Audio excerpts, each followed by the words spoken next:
Hi friends, video నచ్చితే like చేయండి. ఇక అవని ఒక్కతే కూర్చొని సుజాత గురించి ఆలోచిస్తూ బాధపడుతూ ఉండగా అంతలో శ్రీకర్ వచ్చి అవని ఏమైంది, ఎందుకు అలా ఉన్నావు అని అడుగుతూ ఉండగా అక్క తన ప్రయత్నంగా డాక్టర్ని తీసుకొచ్చి మరీ చెప్పించింది. కానీ తన మాట మనం ఎవరూ వినిపించుకోలేదు. అందుకు తను చాలా బాధపడుతూ ఉంటుంది. జంగమ దేవర్ కూడా నా దగ్గర ఏం చెప్పకుండా అక్క దగ్గర నిజం చెప్పారు. అటు డాక్టర్ మాటలకి ఇటు జంగమదేవర మాటలకి అక్క చాలా బెదిరిపోయింది. నాకు ఎలాంటి ఇబ్బంది రాకుండా ఉండాలని అక్క చాలా బాధపడుతుంది.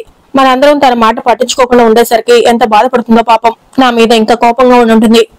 అక్కతో మాట్లాడాలి అని అవని అడుగుతూ ఉండగా దాని గురించి ఎందుకు ఆలోచిస్తున్నావు, వెంటనే ఫోన్ చేసి మాట్లాడు అని శ్రీకర్ చెప్తూ ఉండగా ఫోన్ లో వద్దు, రేపు వెళ్లి కలుస్తాను, భయపడొద్దు అని ధైర్యం చెప్తాను. ముందు మా మధ్య ఎలాంటి విభేదాలు రాకుండా సమర్థించి వస్తాను అని అవని చెప్తూ ఉండగా అక్క చెల్లెల్లా కాకుండా తల్లి కూతురులా పెరిగారు. మీ మధ్య ఈ బిడ్డ వల్ల ఎలాంటి విభేదాలు రాకూడదు, వెళ్లి మాట్లాడు. అక్క చెల్లెళ్ళు అంటే ఇలా ఉండాలి నిదర్శనం అని మీ ఇద్దరిని చూపించి మాట్లాడుకునే బంధం మీది. మీ మధ్య ఎలాంటి గ్యాప్ రాకూడదు.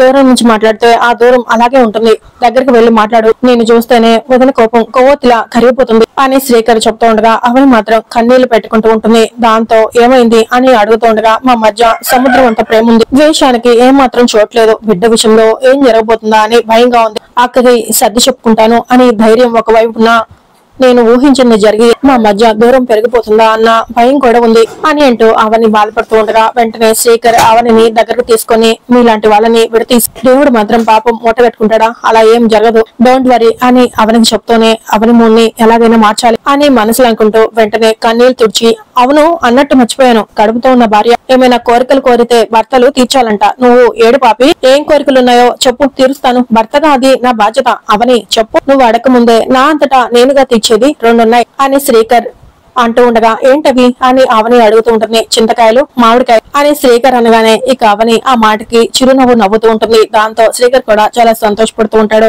ఇక తర్వాత మార్నింగ్ అవుతుంది. వేదవతి హాల్లో కూర్చొని పూలు కట్టుకుంటూ ఉండగా అంతలో నిహారిక వచ్చి వేదవతి వైపు చూస్తూ ఈ మధ్య అవనిని నువ్వు మరీ దానికి ఎత్తేస్తున్నావు కదా వేదవతి, నాకు అది అస్సలు నచ్చట్లేదు అని మనసులో అనుకుంటూ నిహారిక చాలా సీరియస్ గా వేదవతి వైపు చూస్తూ ఉండగా అంతలో కృష్ణ బయటకు వచ్చి నిహారిక వేదవతి వైపు చాలా సీరియస్ గా చూడటం చూసి అమ్మ వంక అలా చూస్తుందేంటి, ఏం చెబుతుంది అని మనసులో అనుకుంటూ వెంటనే నిహారిక దగ్గరికి వెళ్లి బుజ్జి మా అమ్మ వంక అలా చూస్తున్నావేంటి, గతంలో పైనుంచి పూలకుండి పడేశావు, ఈసారి కూడా అలాంటి ఆలోచన ఏదైనా చేస్తున్నావా ఏంటి అని కృష్ణ అడుగుతూ ఉండగా ప్రస్తుతం సిచ్యువేషన్ అంత బాలేదు కాబట్టి మనం ఏం చేసినా చాలా సున్నితంగా చేయాలి అని నిహారిక అంటుంది. ఏం చేస్తున్నావు అని కృష్ణ అడుగుతూ ఉండగా చెప్తాన్రా అని నిహారిక పిలుస్తూ ఉండగా అదేంటో ముందుగా చెప్తే అంత కిక్కు ఉండదు అంటావు, పైగా ప్లాన్ ఫెయిల్ చేసుకుంటావు, అదేదో నాతో ముందు చెప్తే నేను ఏదైనా సలహా ఇస్తాను కదా అని అడుగుతూ ఉంటాడు. అన్నిసార్లు ప్లాన్స్ ఫెయిల్ అవుతాయి అని అనుకోవద్దు, జస్ట్ ఫాలో అయిపో అని చెప్పేసి వేదవతి దగ్గరికి వెళ్లి మాలని నేను గుచ్చేదాన్ని కదా అత్తయ్య, మీకెందుకు శ్రమ అని అడుగుతుంటుంది. అమ్మవారికి సమర్పించబోయే ఈ పువ్వుల్ని తాగే అర్హత కూడా నీకు లేదు అని వేదవతి అంటూ ఉండగా నా మీద మీకు కోపం ఉండొచ్చు, అందుకు నేను కాదనట్లేదు. ఇప్పుడు మీతో ఒక విషయం చెప్దామని వచ్చాను, మీకు బాగా ఉపయోగపడే విషయం, దయచేసి మీరు లైట్ గా తీసుకోవద్దు అని నిహారిక చెప్తూ ఉండగా దొంగ తిరుగులొద్దు, ఏం చెప్పాలి అనుకుంటున్నావో సూటిగా చెప్పు అని వేదవతి అడుగుతూ ఉంటుంది. మీలాంటి జాతకం గల వారసురాల్ని మనవరాల్ని అవని ఇస్తుంది అంటారా అని నిహారిక అడుగుతూ ఉండగా ఇదేదో అసందర్భ వేలాపల్లా ఉందే, ఎందుకు ఇలా మాట్లాడుతుంది అని కృష్ణ మనసులో అనుకుంటూ ఆలోచిస్తుండగా నాకైతే ఆ నమ్మకం లేదు అని నిహారిక అనగానే ఎందుకు అలా మాట్లాడుతున్నావు అని వేదవతి అడుగుతూ ఉంటుంది. నా మీద కోపం తెచ్చుకోకుండా నేను చెప్పేది జాగ్రత్తగా వినండి. ఇంతకు ముందు సుజాత ఏం చెప్పింది, అవని ఎట్టి పరిస్థితుల్లోనూ బిడ్డని కనకుండా చేస్తాను అంది. ఆ తర్వాత డాక్టర్ ని తీసుకొచ్చి మరీ ప్రయత్నం చేసింది. జంగమదేవరు చెప్పిన విషయాలు కూడా చెప్పింది. అంటే ఏ రకంగా చూసుకున్నా అవనికి సంతానం కలగడం సుజాతకి అస్సలు ఇష్టం లేదు. ఒప్పుకుంటారా అని నిహారిక అడుగుతూ ఉండగా ఒప్పుకొని తీరాల్సిందే అని కృష్ణ అంటూ ఉండగా అక్క అన్నిసార్లు మందలించిన తర్వాత అవని తన ప్రాణాల మీదకి వస్తున్నప్పుడు అవని మాత్రం పిల్లల్ని ఎలా కంటుంది, కంటాను అని బయటికి అలా అంటుంది అంతే అని నిహారిక చెప్తూ ఉండగా అవని మీద ఎలాంటి డౌట్ రాకూడదని మన ముందు బిల్డప్ ఇస్తుందని నాకు అనిపిస్తుంది అని కృష్ణ కూడా చెప్తూ ఉంటాడు. అంతలో నిహారిక అక్క చెల్లెలిద్దరూ ఒకటైపోయి బిడ్డను కనటం కుదరదు అని చెప్తే ఏం చేస్తారు అని నిహారిక అడుగుతూ ఉండగా బిడ్డను కంటాను అని అవని ప్రమాణం చేసింది, మాట తప్పదు అని వేదవతి అంటుంది. సరే కాసేపు అలాగే అనుకున్నాం, సుజాతని ఎలా నమ్మాలి, అవని కడుపు పోగొట్టడానికి ఏవైనా ప్రయత్నం చేయొచ్చు కదా అని నిహారిక అనగానే వేదవతి ఒక్కసారిగా షాక్ అవుతూ ఉంటుంది. అవని సుజాత ఇంటికి వెళ్ళింది, ఆ సుజాతని తక్కువ అంచనా వేయడానికి వీల్లేదు కదా అత్తయ్య, మీరే జాగ్రత్తగా ఆలోచించుకోండి. చెల్లెల మీద తనకున్న ప్రేమ సుజాతతో ఏమైనా చేయిస్తుంది. మీకు ఎలాంటి అనుమానం రాలేదా? సుజాతని మీరు అంత నమ్ముతున్నారా? నమ్మితే మీ ఇష్టం. ఎందుకు నాకు చెప్పాలి అనిపించింది, చెప్పాను అంతే. యాక్చువల్ గా అయితే నాకు అవనికి మధ్య ఉన్న పోటీ వల్ల నేను ఇలా మాట్లాడకూడదు. బట్ ఎవరిదైనా బిడ్డ కదా అని నిహారిక సుజాత గురించి లేనిపోనివన్నీ చెప్పి వేదవతిని రెచ్చగొడుతూ మాట్లాడుతూ ఉంటుంది. దాంతో వేదవతి షాక్ అయిపోతూ చాలా కంగారు పడుతూ వెంటనే సుజాత ఇంటికి బయలుదేరి వెళ్తూ ఉంటుంది. దాంతో నిహారిక కృష్ణ ఇద్దరు చాలా సంతోషపడుతూ హైఫై కొట్టుకొని ఆ ఇంటికి బయలుదేరిపోయింది. అవని కడుపుని సుజాత పొగడితే మనకి లాభమే కదా, అదే ప్రయత్నాన్ని మా అమ్మతో నువ్వెందుకు ఆపిస్తున్నావు అని నీకు అనుమానం, ఐఎమ్ రైట్ అని నిహారిక అడుగుతూ ఉండగా రైట్ అదే అని కృష్ణ అంటూ ఉంటాడు. అది నా స్కెచ్. సుజాత ఎట్టి పరిస్థితుల్లోనూ అవని కడుపుని పోగొట్టదు. రేపు ఎప్పుడైనా అవని ప్రెగ్నెన్సీని పోగొట్టాలని నేను ప్రయత్నం చేశానే అనుకో, అప్పుడు సుజాత మీదకి నెట్టేయచ్చు. ఇప్పుడు నేను క్రియేట్ చేసిన అనుమానం అప్పుడు వర్కౌట్ అవుతుంది. నా మీద ఎలాంటి అనుమానం రాకుండా ఉంటుంది. ఎలా ఉంది నా స్కెచ్ అని నిహారిక అడుగుతూ ఉండగా ఆహా బుజ్జి ఎదిరింది పో, సూపర్ అని అంటూ వెంటనే అక్కడ ఉన్న ఫ్లవర్ తీసి నిహారిక చేతికి కృష్ణ మెచ్చుకుంటూ ఇస్తూ ఉంటాడు.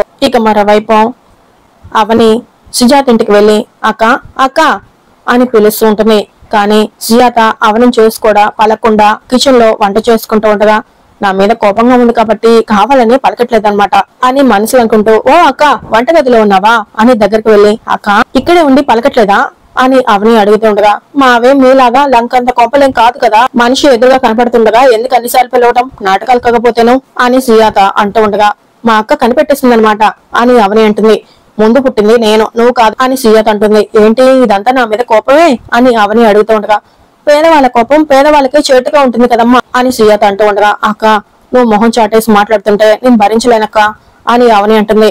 నా మాటకి విలువనివ్వని మనుషులతో నేను మనస్ఫూర్తిగా మాట్లాడలేను అని సుజాత అంటుంది. నా పరిస్థితిని అర్థం చేసుకో, నీ మాట విన్నందుకు నా మీద కోపంగా ఉంటావని నాకు తెలుసు, అందుకే అర్థం చేసుకుంటావని వచ్చాను అని అవని అంటుంది. ఎవరి నిర్ణయాలకు వాళ్ళు కట్టుబడినప్పుడు ఇక బంధాలకి విలువ ఉంటుంది. ఇక నుంచి నీ దారి నీది, నా దారి నాది, నీ బ్రతుకు నువ్వు బతుకు, నా బతుకు నేను బతుకుతాను. నేను మిమ్మల్ని మాట అనొద్దు, మీరు నన్ను ఒక మాట అనొద్దు. నేను నా భర్త నా కూతురు ఇదే నా కుటుంబం, ఇంకెవరి కుటుంబాలకు నేను తొంగి చూడను. ఇప్పటి వరకు అయిందేదో అయిపోయింది, ఇక బయలుదేరు అని సుజాత చెప్తూ ఉండగా అక్క ప్లీజ్ అక్క, అమ్మలాగా నా విషయంలో ఎంతో బాధ్యత తీసుకున్నావు, నువ్వు బాధపడకు, నన్ను బాధపెట్టకు, నిన్ను కలిసి మాట్లాడే వరకు నాకు మనశ్శాంతి లేదక్క, అందుకే వచ్చాను అక్క. పుట్టబోయే బిడ్డ గురించి అత్త కుటుంబం ఎన్ని ఆశలు పెట్టుకుందో నువ్వే చూసావు కదా, పిల్లల గురించి నేను బావా ఎన్ని రోజుల నుంచి ఎదురు చూస్తున్నామో అది కూడా నీకు తెలుసు. నా డెలివరీ విషయంలో నాకేం జరగదు, నువ్వేం కంగారు పడకక్క, నువ్వు ఇక్కడ సంతోషంగా ఉంటేనే నేను అక్కడ సంతోషంగా ఉండగలను. నీ కాళ్ళు పట్టుకుంటాయినా నీ కోపం తగ్గుతుందేమో, నీ కాళ్ళు పట్టుకుంటాలే అని చెప్పేసి అవని సుజాత కాళ్ళు పట్టుకోబోతూ ఉండగా అవని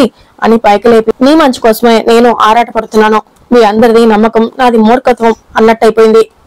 సర్లే ఏం జరిగితే అది జరుగుతుంది, నేను కూడా ఆ దైవం మీదే భారం వేశాను, నీకు ఏం కాకుండా చూసుకుంటామని మీ అత్తయ్య మావయ్యలు అంటున్నారు కదా, చూద్దాం మీకు ఏదైనా జరగని అప్పుడుంటుంది వాళ్ళ సంగతి. సర్లే ఇక ఆ విషయం వదిలేసి కడుపుతో ఉండగా మొదటిసారి నా ఇంటికి వచ్చా, ఇది కూడా నీ పుట్టింటి లాంటిదే, పాయసం చేసి తీసుకొస్తాను, నువ్వు కూర్చోపు అక్కడ అని సుజాత చెప్పగానే అమ్మయ్య ఇప్పుడు నా మనసు కుదుట పడింది అని అంటూ ఇక అవని వెళ్లి చాలా సంతోషంగా హాల్లో కూర్చొని ఉంటుంది. మరోవైపు వేదవతి చాలా కోపంగా కారులో ఇక్కడికే వస్తూ ఉంటుంది. అంతలో సుజాత పాయసం తయారు చేసుకుని అవని దగ్గరికి తీసుకొచ్చి ఇదిగో తిను అని ఇవ్వగానే ఇక స్మెల్ చూస్తూ స్మెల్ ఎదిరిపోయిందక్క, నువ్వు పాయసం చేస్తే మొత్తం తినేయాల్సింది అని అంటూ చాలా సంతోషంగా అవని ఇక ఆ పాయసాన్ని నోట్లో పెట్టుకోబోతూ ఉండగా అంతలో వేదవతి సుజాత ఇంటి దగ్గరికి చేరుకొని లోపలికి వచ్చి అవని తినటం చూసి షాక్ అయిపోతూ ఆగో అని పెద్దగా అరుస్తూ ఉంటుంది. దాంతో అవని తినకుండా అలాగే చూస్తూ ఉంటుంది. ఇక వేదవతి లోపలికి వెళ్లి చాలా సీరియస్ గా చూస్తూ ఉండగా ఇలా వచ్చారేంటత్తయ్య అని అవని అడుగుతూ ఉండగా ఎందుకు వచ్చావు అని వేదవతి అడుగుతూ ఉండగా ఏంటత్తయ్య అలా అడుగుతారేంటి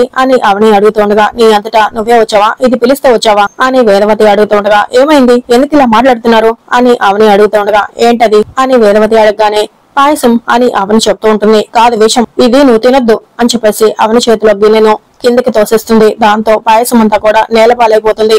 ఇక అవని సుజాత ఇద్దరు ఒక్కసారిగా షాక్ అయిపోతూ పిచ్చి పట్టిందా మీకు అని సుజాత అడుగుతూ ఉండగా నీకు పిచ్చి పట్టింది, ఇందులో విషం కలిపి నా ఇంటి వారసురాల్ని చంపేద్దాం అనుకుంటున్నావా అని వేదవతి అడుగుతూ ఉండగా అత్తయ్య మా అక్కని అనుమానిస్తున్నారా అని అవని అడుగుతూ ఉండగా పిల్లల్ని కనకుండా చేస్తానంది, అబార్షన్ చేయించుకోమని నువ్వు తన మాట వినట్లేదని ఈ పాయసంలో విషం కలిపి నీకు ఇస్తుందేమో ఎవరికి తెలుసు అని వేదవతి అడుగుతుండగా, నేను ఏ విషయమైనా కూడా నీతిగా పోరాడతాను, నిజాయితీగా ముందుకు వెళ్తాను. విష ప్రయోగాలు చేయడం నాకు చేత కాదు, అలాంటిది నా చెల్లెల మీద విష ప్రయోగం చేస్తాను. అసలు ఏం మాట్లాడుతున్నారు మీరు, మతుందా మీకు అని సుజాత అడుగుతుండగా, అవని డెలివరీ అయ్యేంత వరకు నేను ఎవరిని నమ్మను. నీ మాటలతో అవని మనసు మార్చగల నిన్ను నేను నమ్మలేను అని అడుగుతూ, ఇక అవని ఇంటికి వెళ్దాం పదా అని అవనిని బలవంతంగా వేదవతి లాక్కొని వెళ్తూ ఉంటుంది. అతయ్య నేను చెప్పేది వినండి అని అవని అంటున్న కారు వరకు వేదవతి లాక్కొని వెళ్ళగానే, అతయ్య నేను చెప్పేది ఒక్క నిమిషం వినండి. నా డెలివరీ విషయంలో ఎలాంటి అపోహలు పెట్టుకోవద్దని అక్కకి నచ్చ చెప్పుకొని తన మనసు మార్చుకునేలా చేస్తున్నాను. పాపం ఎంతో ప్రేమతో నా కోసం పాయసం చేస్తే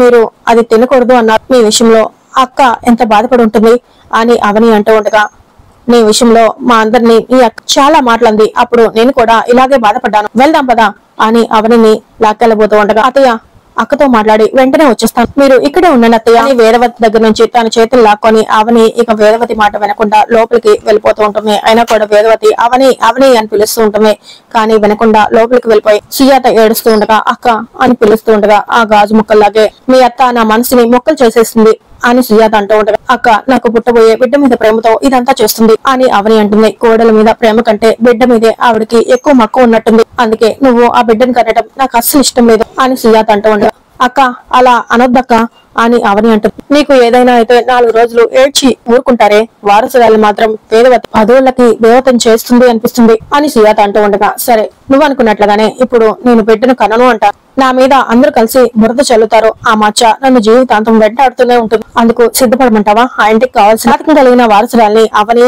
ఇవ్వలేకపోయింది, తన స్వార్థం తను చూసుకుంది అని పల్లెటూరు వాళ్ళందరూ నా మీద దుమ్మెత్తిపోస్తారు, ఆ బాధ నాకు చివరి క్షణం వరకు ఉంటుంది, అందుకు నన్ను సిద్ధపడమంటావా అని అవని సుజాతని అడుగుతుంటుంది.